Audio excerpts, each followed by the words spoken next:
The sun is warm upon the old stone wall, a lazy buzzing from a honeybee.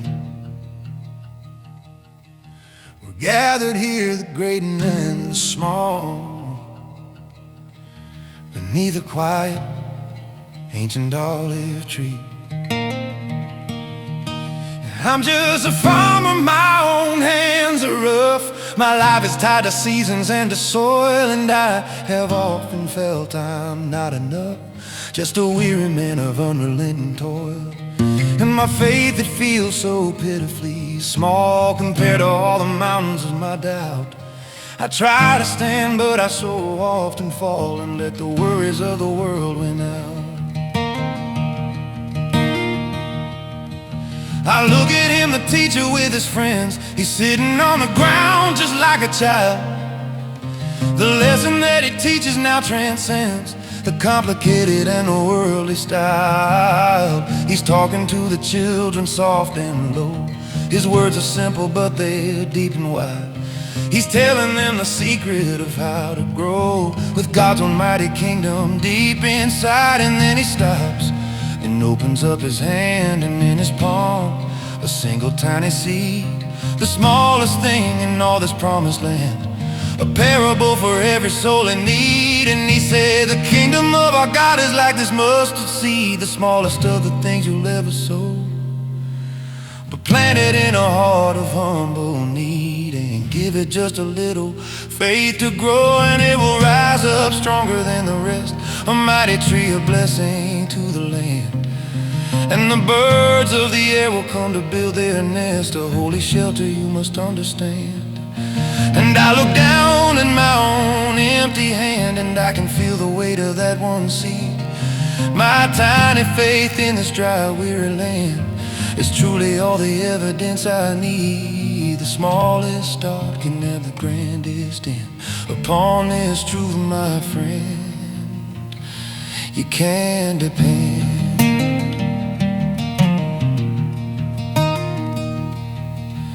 Think about the prayers I've tried to pray that felt like whispers in a raging storm, the little acts of kindness on the way that didn't seem to keep a spirit warm, the tiny drops of hope I've tried to find within a vast and lonely sea of fear.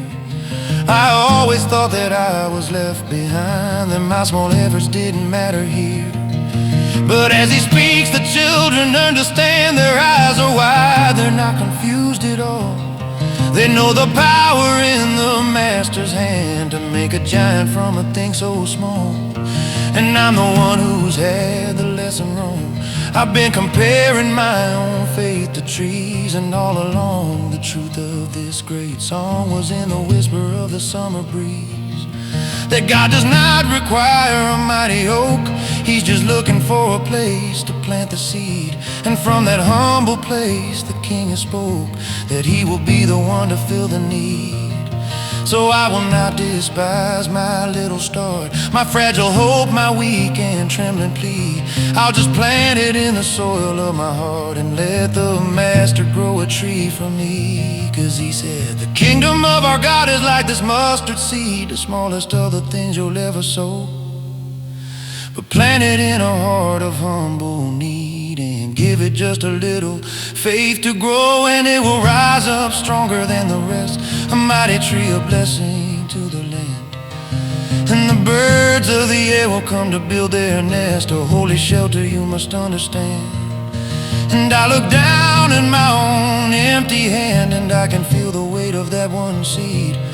My tiny faith in this dry, weary land is truly all the evidence I need. The smallest star can have the grandest end. Upon this truth, my friend, you can depend.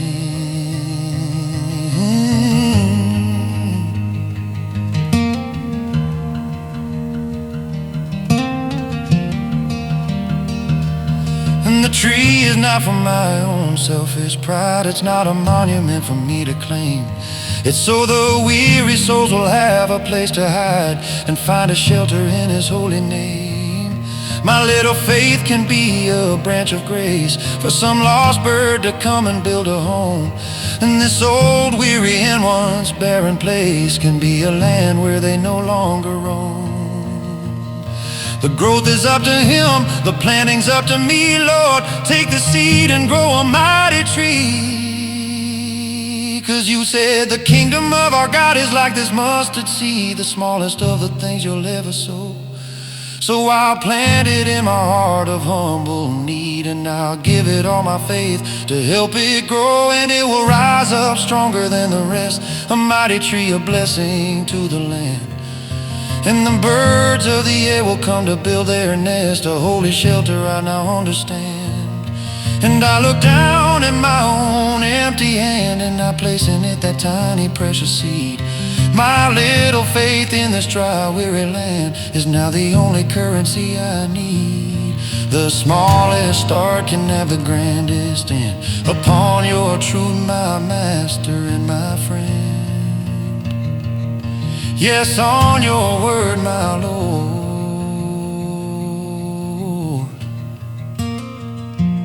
I can depend.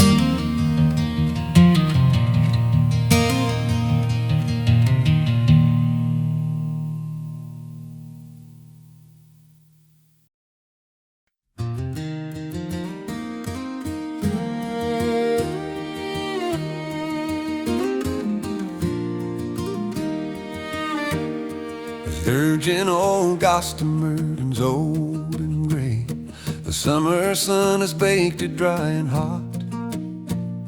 I'm sitting with my children here today to listen to the wisest man we've got. But my own heart is like that wall of stone. It's baked and hardened by my anxious fears, and I feel so terribly and so alone. I've held back my despair for all these years. The harvest wasn't what I'd hoped it'd be. My youngest daughter has a nagging cough, and I'm scared of what I cannot see, the future that feels perilous and rough. Work my fingers down into the bone. I stay up late, I worry and I plan, but I feel like I'm a ship that's being thrown about the sea without a hope or plan. And as I'm thinking of my heavy plight, the teacher pauses in his gentle talk. He points a finger to a patch of light upon the ancient weathered gray old rock. A tiny sparrow with a piece of thread is flying to a crevice in the wall, and all the little children turn their head to watch it answer to its nesting call. And he says, look at the sparrows in the stonework of that wall. They do not sow or worry, and they do not fear the fall, and yet your heavenly Father knows the needs of everyone, from the breaking of the morning till the setting of the sun. Are you not more precious to Him than a tiny common bird? Oh, you of little faith, have you not listened, have you not heard? So do not worry for tomorrow, for your life, or what you'll wear. Just see the little sparrows and know you're in His care. The children watch the bird, they do not doubt. They see the truth as plain as night and day. They know what this great lesson is about. They live their lives in just that simple way. But I am old, I've seen the world's decay. I've seen the sparrows fall down from the sky. I've seen the righteous suffer, and I've prayed and gotten no discernible reply. My hardened heart, it wants to disagree, to tell the teacher that he doesn't know the complicated pain that's inside me, the bitter seeds that my own worries sow. But as he speaks, his voice is calm and sure. It's not a simple and a naive plea. It is a powerful and a holy cure that's custom made for a doubter just like me. He isn't saying that the storms won't come. He isn't saying that the wall's not hard. He's saying that our God will not be numb to the pleadings of a heart that's on its guard. That even in the stonework of our pain, a place of refuge can be truly found. A nesting place from the destructive rain, a piece of holy and of sacred ground. And he says, look at the sparrows in the stonework of that wall. They do not sow or worry, and they do not fear the fall. And yet your heavenly Father knows the needs of everyone, from the breaking of the morning till the setting of the sun. Are you not more precious to him than a tiny common bird? Oh, you of little faith, have you not listened, have you not heard? So do not worry for tomorrow, for your life or what you wear. Just see the little sparrows and know you're in his care. That wall of stone was built by human hands, a barrier to keep the good things in. But God can use the work of fallen man and find a place for blessings to begin. My wall of worry that I've built so high, it feels to me like a self-made prison cell. But God can find a crack to let the sky of his great mercy in, I know it well. He can make a nesting place for peace, right in the very heart of my own fear. So all my anxious striving now will cease, because his gentle whispered truth is here. And I will look at the sparrows in the stonework of that wall. They do not sow or worry, and they do not fear the fall. And I know my heavenly Father knows the needs of everyone, from the breaking of the morning till the setting of the sun. I know I'm more precious to him than a tiny common bird. Oh, me of little faith, I finally listened, I have heard. So I will not worry for tomorrow or my life or what I'll wear. I will be like the sparrows, and I'll trust my Father's care. I'll be a little sparrow in my Father's loving care.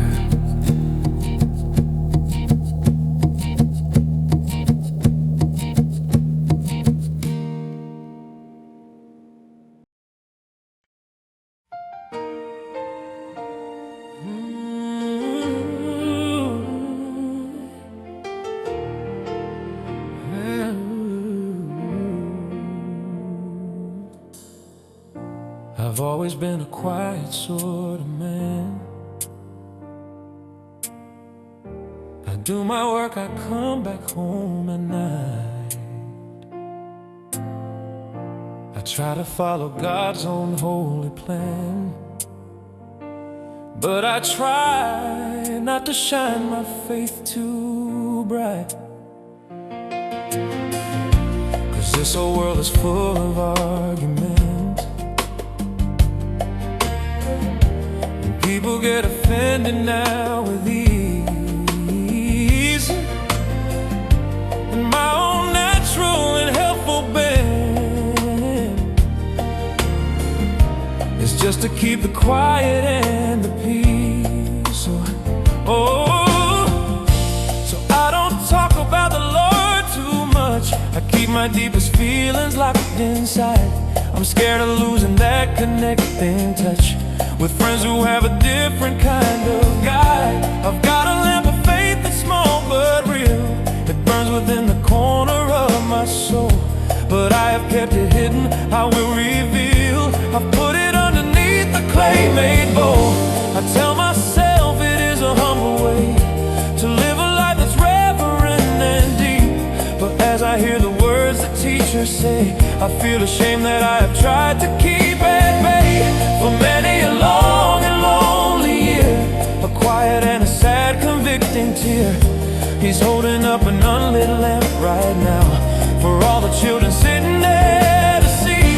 And on his kind and gentle, thoughtful brow is a look of love that's aimed right straight at me.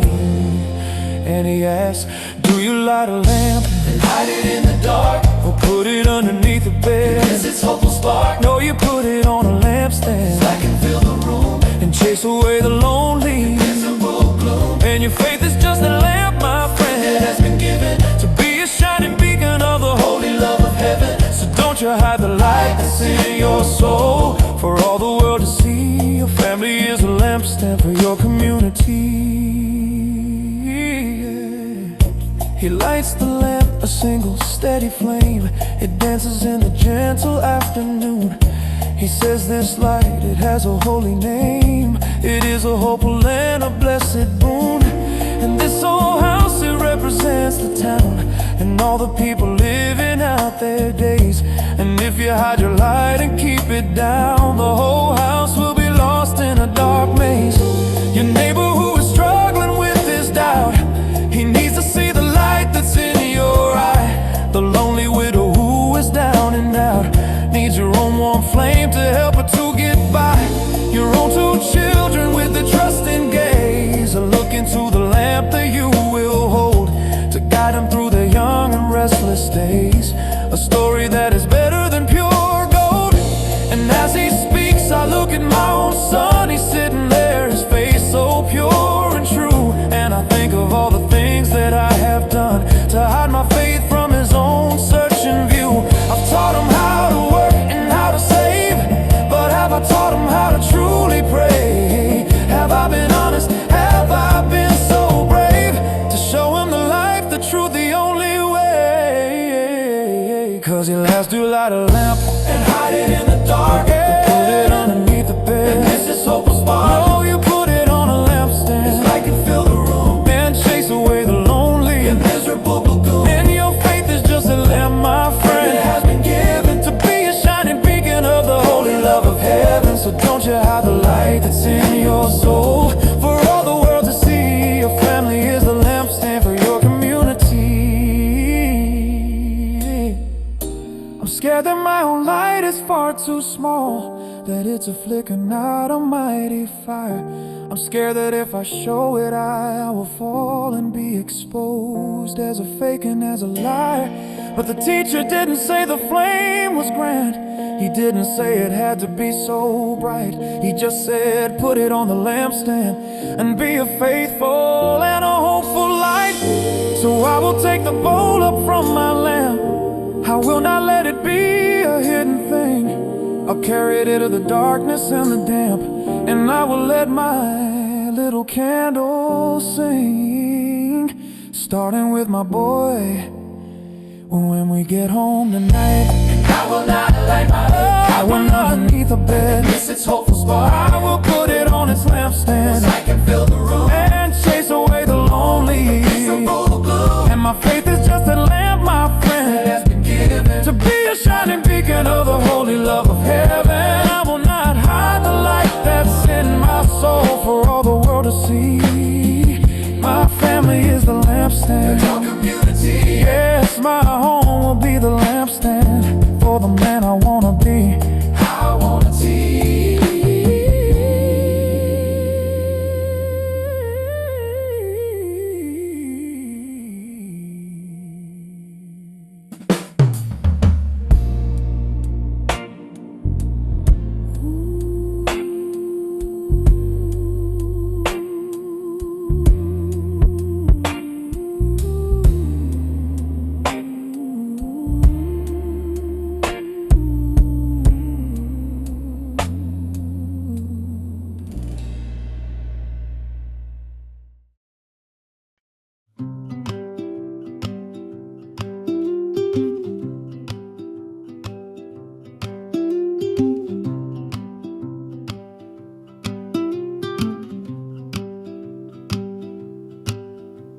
The world feels quiet since my wife is gone. The colors of the world have turned to gray.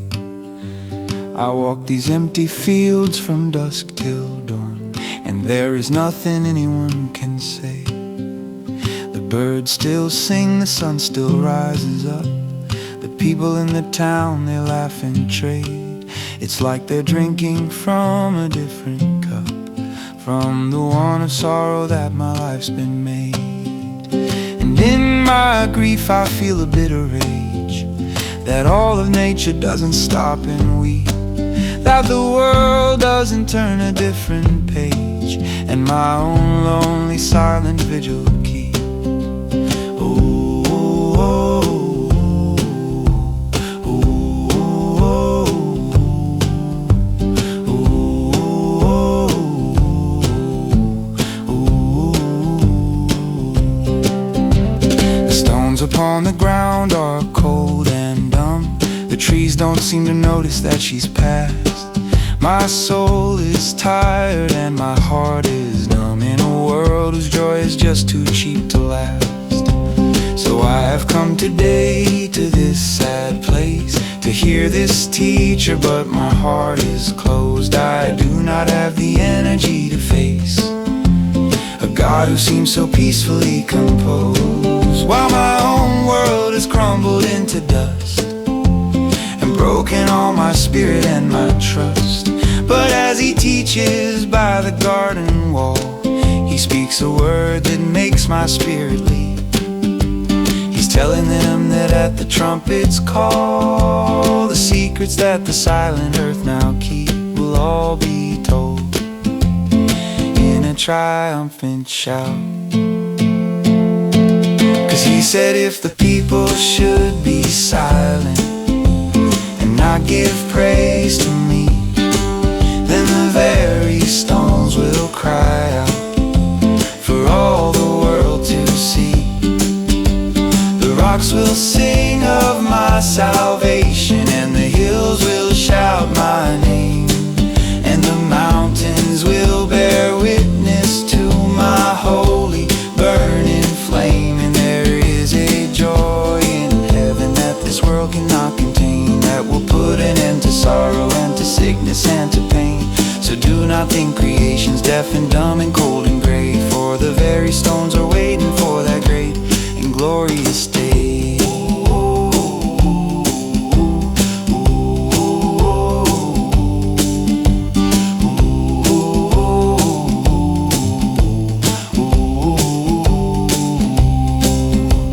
I look down at the stone wall, old and still, that stood for generations in this town.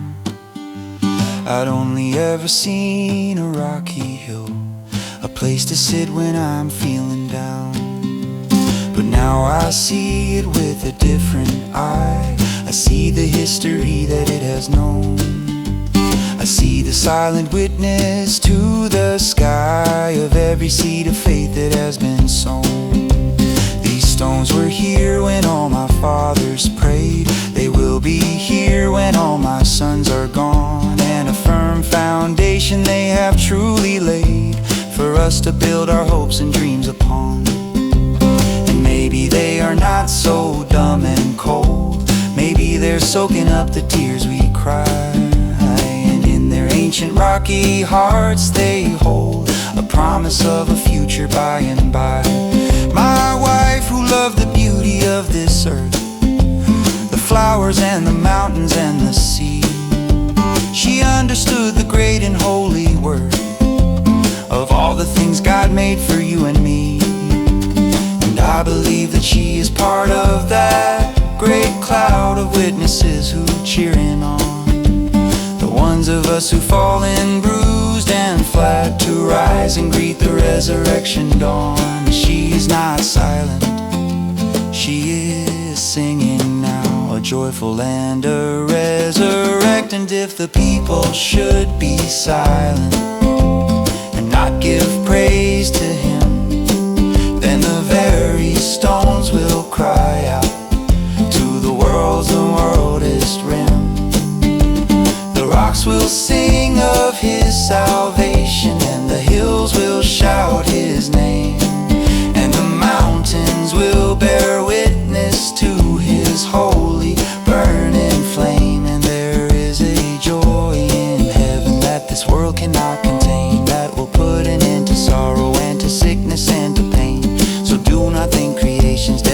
dumb and cold and gray, for the very stones are waiting for that great and glorious day.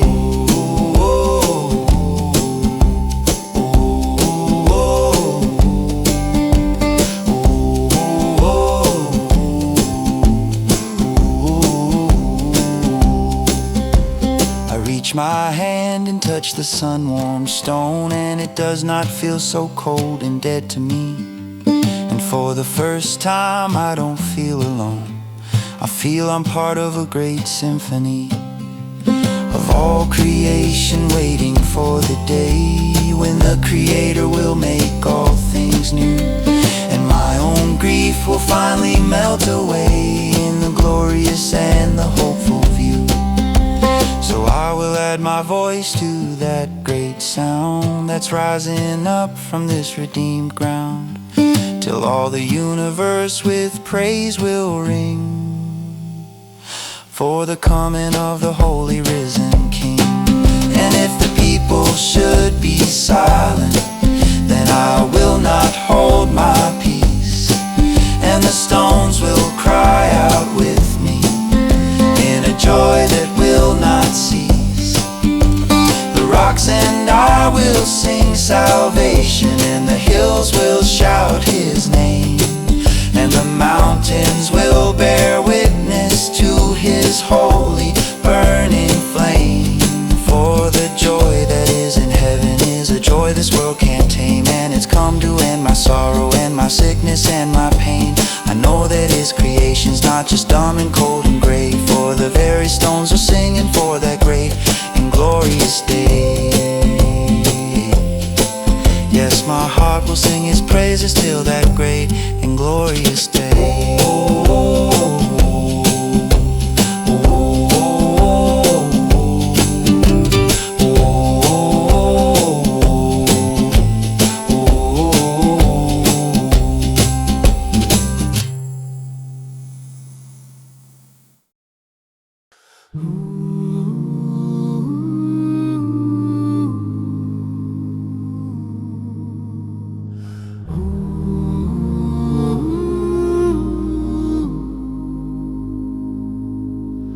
I'm a respected man in this here town. I run a business and I've done quite well. I've built my reputation from the ground. I have a carefully constructed shell. I look the part, I say the proper things. I pay my debts, my word is known as good.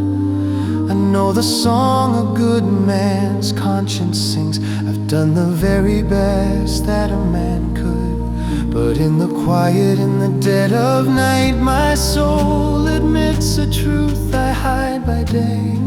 My path has not been altogether right. I've bent the rules a bit along the way.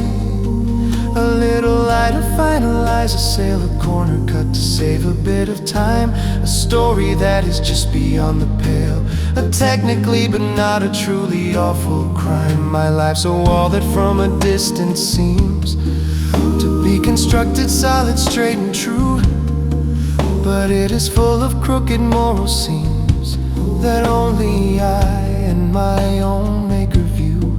And this slight crookedness, it bothers me. It is a splinter buried in my soul, and as the teacher speaks I start to see the thing I need to do to be made whole. He's teaching of the way to build a life, a house that will endure the wind and rain. And he holds a simple plumb line, just a stone tied to a string, and he holds it to the wall, that simple, perfect little thing. And he says the Father's word is the plumb line for a man, the only true and straight-edged guide in His amazing plan. And against that perfect measure, all our crookedness is shown, every little compromise and every lie we've known. But the line is not for judgment, not to tear the whole thing down. It's a guide for the builder in every single town, to make the crooked straight again, to build a better way. The plumb line of His mercy can redeem the work today. He holds a plumb line to the garden wall, and all the children gather round to see. And it's perfect, straight and undeviating fall, shows where the stones are not as they should be. A little bulge, a dip, a tiny slant that you would never notice on its own. But when the truth is there, you know you can't deny the error that is clearly shown. And I feel like that old wall put to the test, my whole life measured by that perfect line. And all the things that I have tried my best to hide are now so obviously a sign of my own weakness and my foolish pride, my tendency to wander from the way. The crooked places that I've tried to hide are all exposed in the bright light of day. And I feel shame, but it's a healing kind, the kind of shame that leads you to repent, that clears the dusty corners of your mind, a holy and a blessed discontent. For now I see the problem plain and clear, the first step on the road to being whole. The plumb line of the Lord has conquered fear and brought a blessed conviction to my soul. 'Cause He holds a simple plumb line, just a stone tied to a string, and He's held it to my own life, that simple, perfect little thing. And He says my word is the plumb line for a man, the only true and straight edge guide in my amazing plan. And against that perfect measure, all my crookedness is shown. Every little compromise and every lie I've known.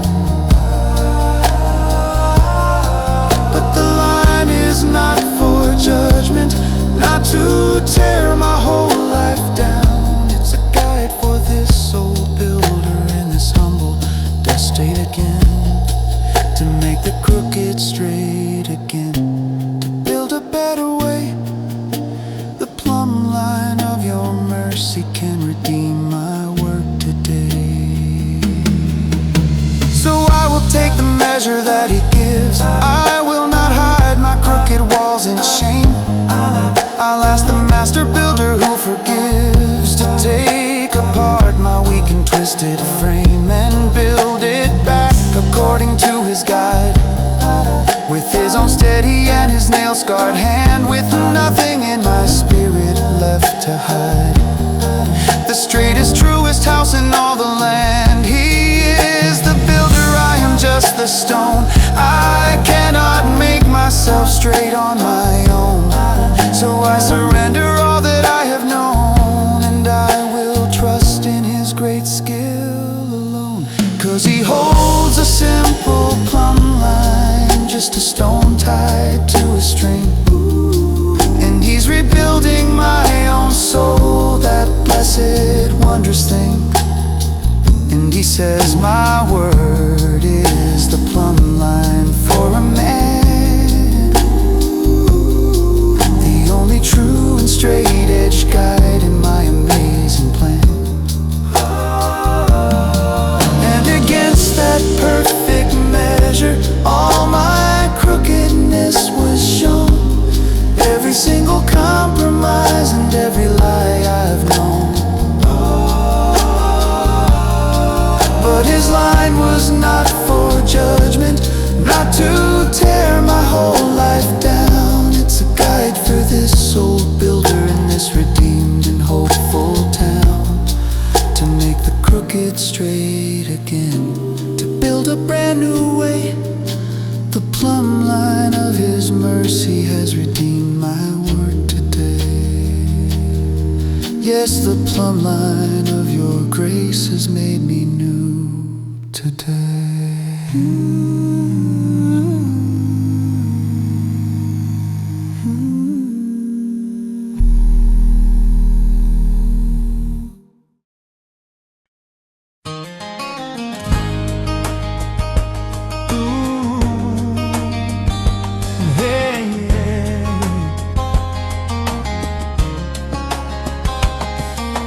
Midday sun is high and wide and hot.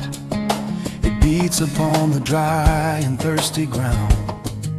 The air is still, there is no breeze to be got, and a weary, heavy silence is all around.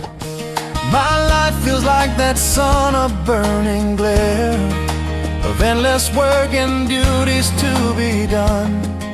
A constant heat of worry and of care, a long and lonely race I have not won. The sweat upon my brow is like my tears, a frustration for the things I cannot change. The heat is like my anxious daily fears that leave my soul and spirit disarranged.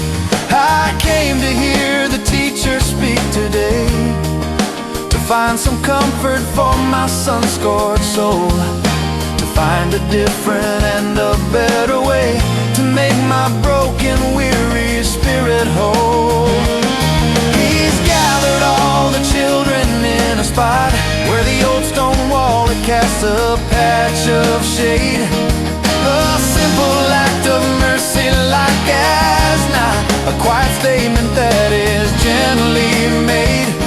As I watch, I feel a longing start to leave the glare and find a cooler place, to find a shelter for my tired heart and feel a gentle breeze of holy grace. And he is the shadow of the wall in a sun-scorched, weary land, a cool and quiet refuge that I'm trying to understand. He's a shelter from the burning heat of sorrow and of sin, a place where all the broken and the tired can come in. The world can be a desert, hot and barren, dry and deep, with 1,000 empty promises it knows it cannot keep. But the shadow of His mercy is a deep and holy well, a peaceful, cool relief where my soul can safely dwell. He speaks to them of a much greater heat, a trial by fire that we all must face, the heat of judgment on this dusty street for every member of the human race. He tells them that the wall of God's own law is strong and righteous, perfect, straight and true, and in its light we see our every flaw and the sinful things that we so often do. And that old wall, it doesn't offer shade from the righteous anger of a holy God, for by the perfect rules that He has made, we are just sinners on a worthless side. But then He smiles and says, but I am here to be the shadow standing in the sun, to take the heat of all your guilt and fear, so your own race of striving is all done. I'll stand between the sun and that great wall, and in my shadow you will be secure. And if you'll only answer to my call, my sacrifice will make you clean and pure. And I step from the sun into the shade that's cast by that old humble gray stone wall, and I feel a peace that I have never made, and I can feel my heavy burdens fall. And He is the shadow of the wall in a sun-scorched, weary land, a cool and quiet refuge that I finally understand. He's a shelter from the burning heat of sorrow and of sin, a place where all the broken and the tired can come in. The world can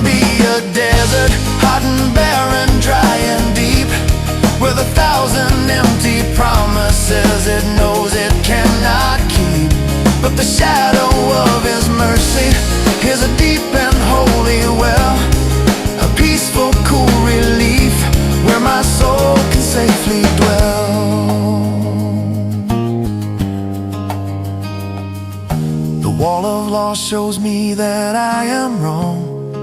The sun of judgment shows me I will burn. But the shadow of the Savior is my song, the greatest lesson I will ever learn.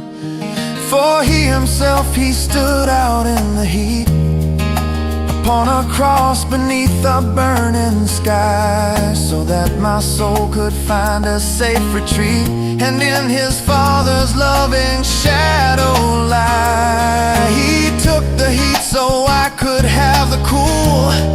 What a beautiful and awe-inspiring rule.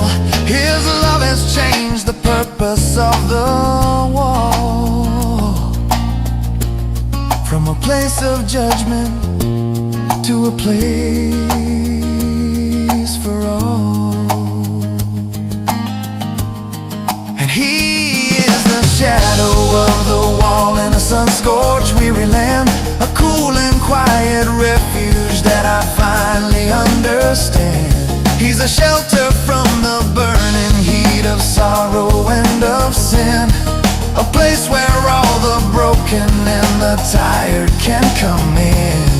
The world can be a desert, hot and barren, dry and deep, with 1,000 empty promises it knows it cannot keep.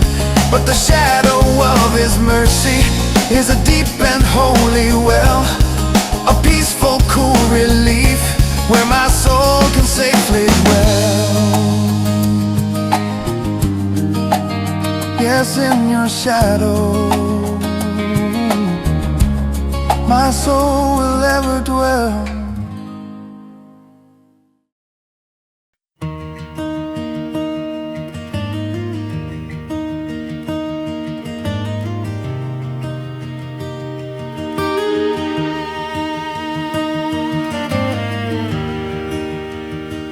My life feels like a basket full of thread, a tangled mess of colors, dark and bright, 100 different paths my feet have tread, a mix of shadows and of hopeful light. There is a scarlet thread of my own shame, the gray of sorrow and the black of doubt. There is the golden thread of my good name, the silver thread of prayers I've shouted out. And it's a jumble, there's no pattern here, just a confusing and a knotted mess, a testament to my own foolish fear, and to my moments of true happiness. I try to weave it into something good, to make a picture that will make some sense. I try to do the things I know I should, with a future and a past and present tense. But every time I try to make it right, I seem to make the tangles even worse. I pull a thread with all of my own might, and I just magnify the painful curse. And as I sit and listen to him teach, I see a woman weaving at a loom. Her shuttle flies just out of my own reach, and she is chasing shadows from the gloom of her own threads and making something new, a tapestry of an intricate design. And he must be a weaver too, taking all the threads of you and me and weaving something fine. He takes the darkness of our sin and the light of grace within, and he follows his own grand design. From underneath it is a mess of tangled knots and of distress, a chaos that we can understand. But from above a pattern's clear that vanquishes our every fear, held in the master weaver's steady hand. So give him all your broken thread, the living and the long since dead, and trust the work that you cannot yet see.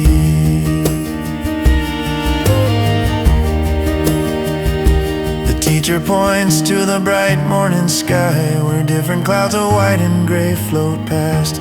He says, your Father who is there on high, from a different point of view his eye is cast. He sees the pattern that is being made, he knows how every color has its place. So do not be disheartened or afraid by the temporary look of your own space. The darkest thread of a most painful grief can make the golden thread of joy shine bright, and the gray thread of a fragile, weak belief can be a shadow that defines the light.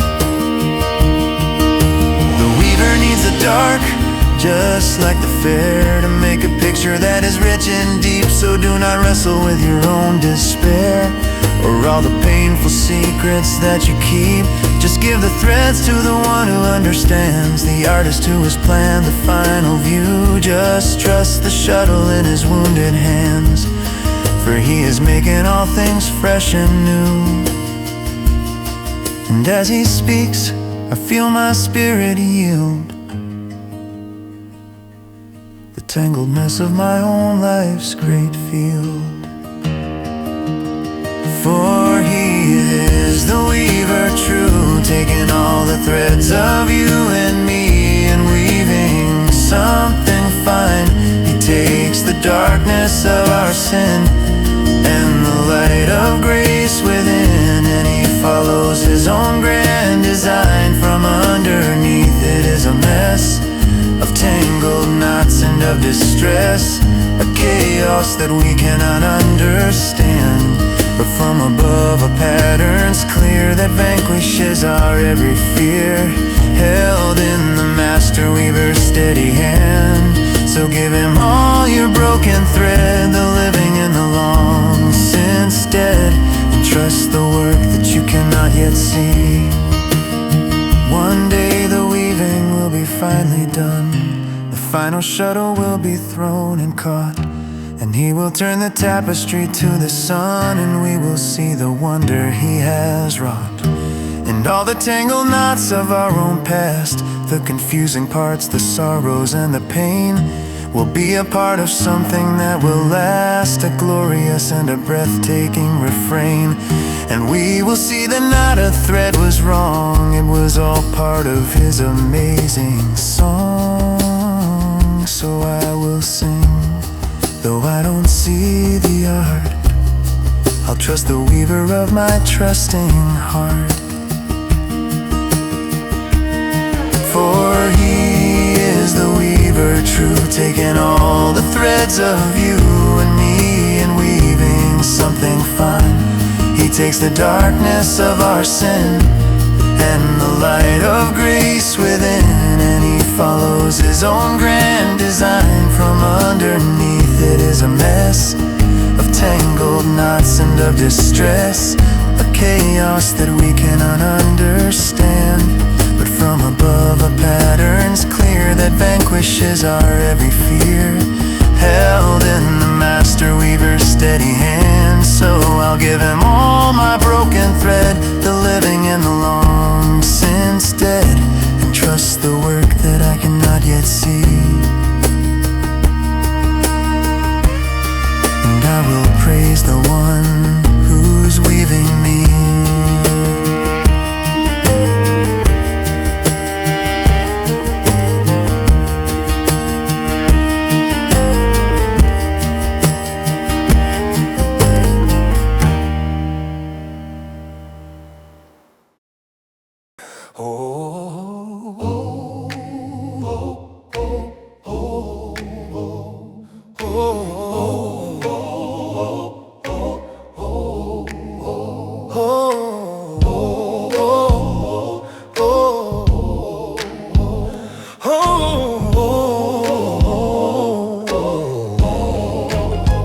I'm getting older and my steps are slow. The journey's end is not so far away, and there are things a soul begins to know at the quiet closing of a long, hard day. I've lived my life within these valley walls. I know the fields, the forest, and the stream. I've answered to my duty's daily calls, and I've dreamed a simple country dream. This old stone wall that circles around this place has been the backdrop to my every year. A steady and a familiar friendly face that's held my happiness and held my cheer. But as my days are getting short and few, the wall begins to feel like something else. It feels just like a barrier. It's true, a final ending, and my spirit quells. It is the last horizon I can see, a final limit to my mortal view. And I have wondered what will become of me when my own earthly life is finally through. Will I just bump against this wall of stone and find that this short life is all I've had? Will my own spirit be left all alone to be eternally and sadly mad? But the teacher is pointing to a gate, a simple wooden door there in the stone. He says, do not be frightened of your fate, for you will never have to walk alone. For I am the gate for all the weary sheep. I am the one true and the only way, and all the promises that I will keep will lead you to a brand new, brighter day. The wall is not a prison, it's a fold to keep you safe until your journey's done. A story that is destined to be told to every single solitary one. So do not fear the wall, just look for me, for I'm the gate into eternity.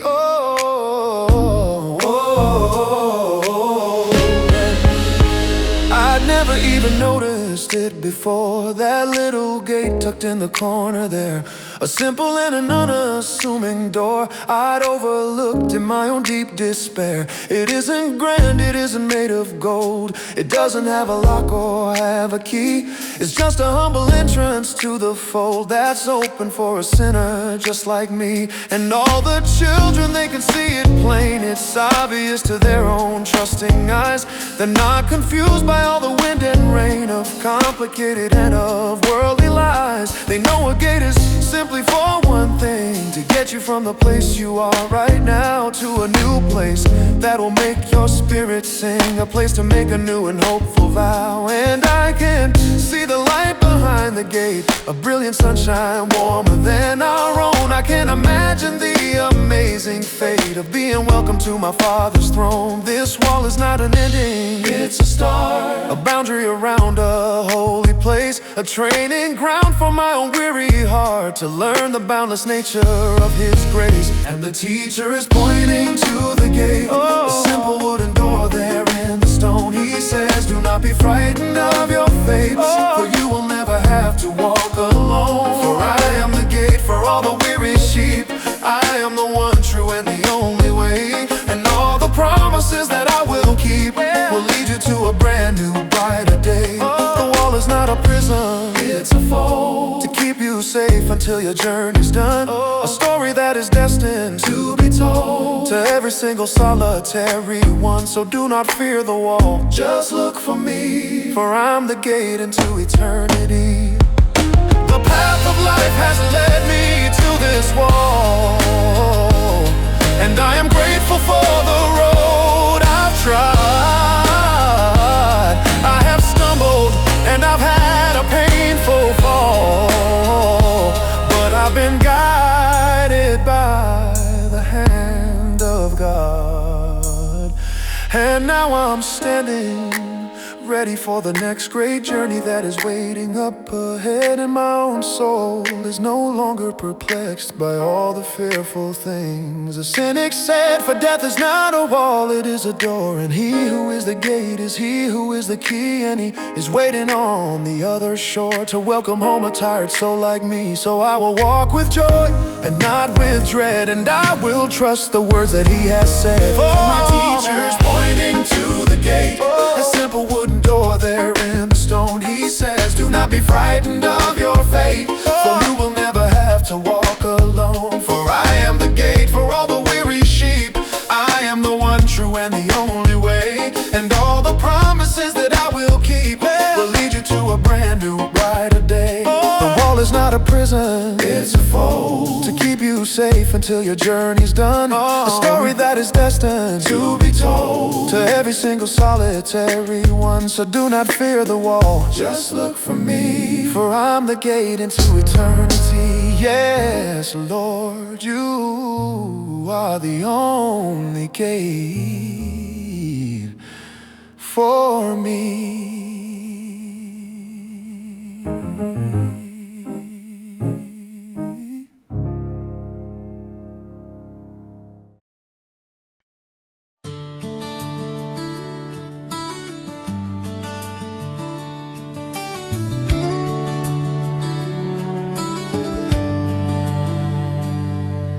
My boy is just a baby in the crib.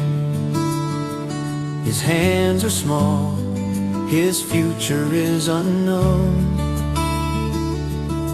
I look at him and I can feel my rib cage swell with the pride I've never known. I have so many plans for him, you see. I want him to be stronger than I am. I want the world to look at him and agree that he's a lion, not a gentle lamb. I'll teach him how to work and how to fight, to build a fortune with his own two hands, to know the difference between wrong and right, and how to own his own promised lands. I'll teach him to be clever and so smart, to never let another person see the secret tender places of his heart, to be a man of strength and victory. But as I stand here, listen to him speak to all the children gathered at his feet, I feel my own ambitions growing weak and tasting bitter when they should be sweet. For the lessons that he's teaching here today are not of power, not of worldly gain. He's teaching them a different, better way to conquer sorrow and to master pain. And I'm the one who's truly being taught a brand new lesson, dearly, truly bought. And the greatest lesson I will teach my son, when all the shouting and the race is run, is not of how to build a mighty wall, but how to answer to a gentle call. I'll teach him that the greatest, strongest man is the one who follows God's amazing plan, to be a servant and to be a friend, and to love his neighbor till the very end.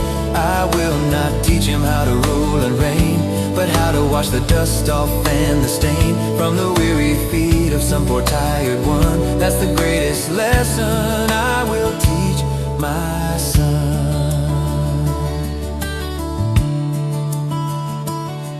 He tells the children of the man who gave his final coin, though he was poor and old, and how the humble souls are the most brave, with a treasure that is better, pure gold. He tells them that the first will be the last, and that the leaders have to learn to serve.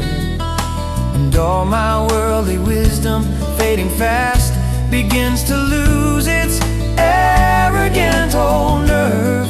I want my son to be a man of peace, a man whose heart is gentle and is kind, a man whose compassion will only increase, who helps the lost and the forgotten find their way back home to a forgiving place, a man who has his father's loving face.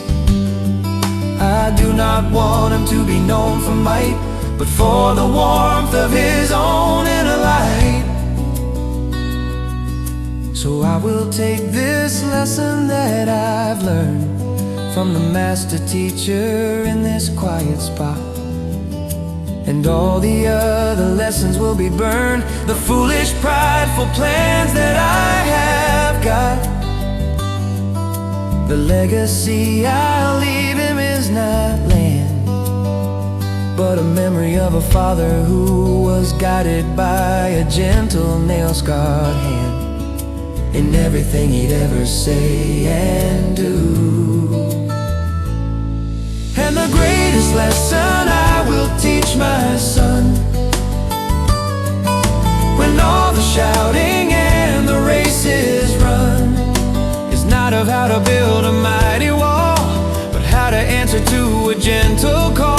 I'll teach him that the greatest, strongest man is the one who follows God's amazing plan, to be a servant and to be a friend, and to love his neighbor till the very end. I will not teach him how to rule and reign, but how to wash the dust off and the stain from the weary feet of some poor tired one. That's the greatest lesson I will teach my son.